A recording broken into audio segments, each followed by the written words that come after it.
சந்தனம் மணக்குது கற்பூரம் ஜொலிக்குது சந்தனம் மணக்குது கற்பூரம் ஜொலிக்குது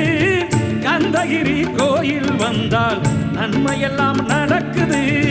கந்தகிரி கோயில் வந்தால் நன்மையெல்லாம் நடக்குது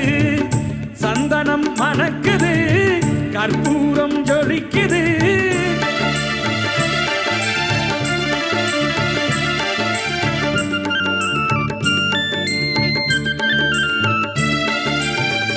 நித்தமும் பாலிலே நீராட்டுவோம் பச்சை நிறத்திலே பட்டாடை நாம் கட்டுவோம் நித்தமும் பாலிலே நீராட்டுவோம் பச்சை நிறத்திலே பட்டாடை நாம் கட்டுவோம் திருநீரின் தத்துவம்